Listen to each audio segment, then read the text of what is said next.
Hey everyone, so this is Desiree of sincerelymrsmommy.com and Decalee's Custom Art and Designs, and I just wanted to come and share a testimonial from this past weekend.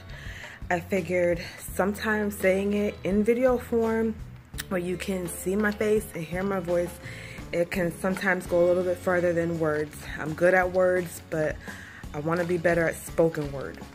So just bear with me. I'm just make this quick because it's kind of hot out here and the best lighting is out here.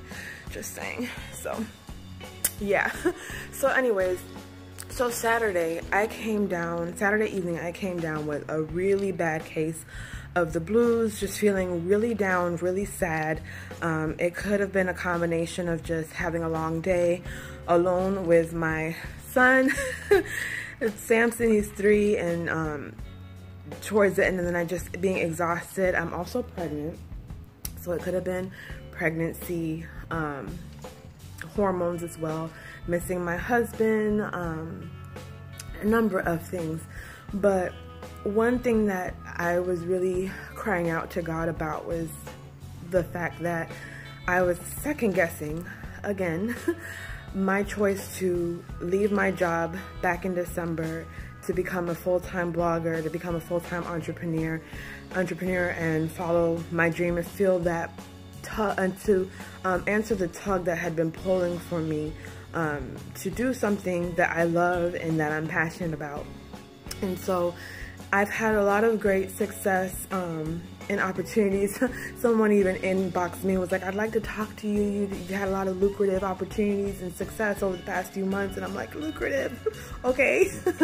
But, you know, even though I've had a lot of great opportunities and things like that the last few months, one area that I haven't seen that flourish, and I think that, you know, it's easy to focus on that one thing when there's so many great things going on, is money. I haven't been seeing the money roll in from what I'm doing. I'm gonna be transparent, not making any money from the blog.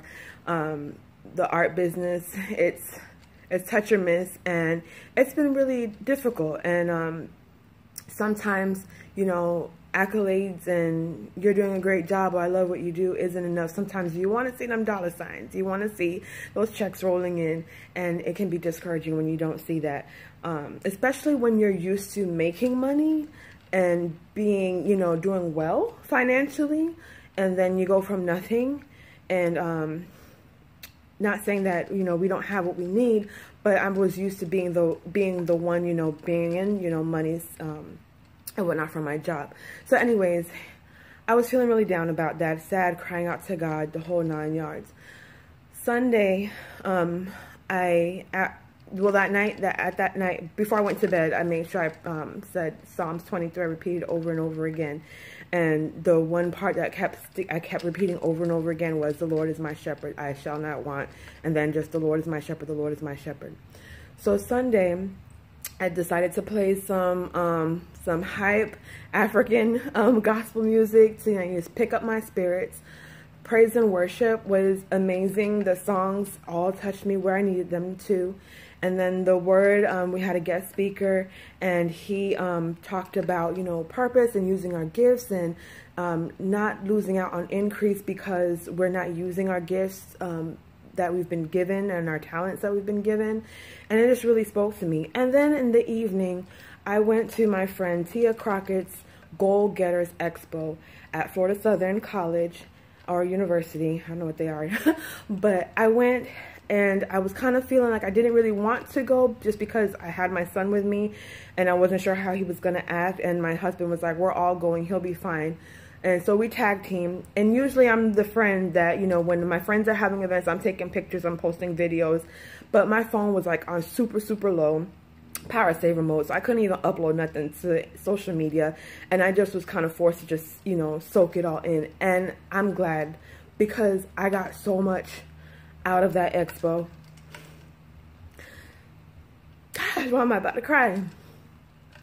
I got a lot out of that expo, just watching all of those entrepreneurs, all of those people on the stage of the panels. They had She had people from a whole bunch of different industries, from education to fashion. My boy Vanden, you nailed it. I'm so proud of you. Just how you spoke from your heart. Camilla did makeup. There was a lady named Misha. She was talking about hair and her, you know, story of how, you know, she started out. And Jasmine Kwaku, I hope I said that right, about how she retired at 30. And she was so transparent about her experience. And I mean, just there was a lot of different people. I'm forgetting, but it was amazing. And then to see all the vendors, Tia Knight had her massage table set up and was doing 5-minute massages, and there was a little girl selling her honey, and there was authors and non-profit organizations, missions. I mean, there was like everything you can think of was there. And to see all of those women, black women, and Vanden is man, black men, but to see my people like rising up above, you know, their fears and their struggles, and just being honest and sharing how it's not always easy. You know, this entrepreneur life can be lonely, and sometimes you have to keep starting over and over and over again until you get it right. And even when you do get right, one of them was saying it's levels. Like every level, there's something else that's required. I don't even know if I'm looking at the right section. I'm gonna look forward here now. But I just want to say thank you, Tia, for putting on that expo. And I'm gonna be honest, a lot of times I get intimidated by my friends because they're doing some big things, and when they do things, they do them big and out of this world, and I feel intimidated, like, dang, I ain't doing all that in person. I may be a little bit of popping on social, I don't know, but like to see people come together and like rally with them and show up to their events and, you know, just pour out, like, it was just so it was encouraging. For once, I didn't feel intimidated. I was like, you know, I'm not going to feel intimidated. I'm not going to feel jealous. I'm going to be, you know, really happy and supportive and excited at the end of the night. Like, I just felt like grateful to be in that room and to be able to have those type of people around me and to know that those are the people in my circle, those are my friends, and that, you know, we're all on this journey together. We may not always, you know, share the lows with each other, but when we see the highlights, but just to see the transparency and just to see how people are honest and how, you know, it is difficult and whatnot in this world. Like, I'm not alone. I can make it. I just got to keep pushing and doing what I got to do and use my gifts, use my talents the way that God has gifted them to me. One thing I'm going to say, models that have been coming in my mind this past weekend, last 48 hours, was don't compare, be transparent, be real, be authentic to who you are. So thank you, Tia. Thank you to everyone at the expo. Y'all, God bless.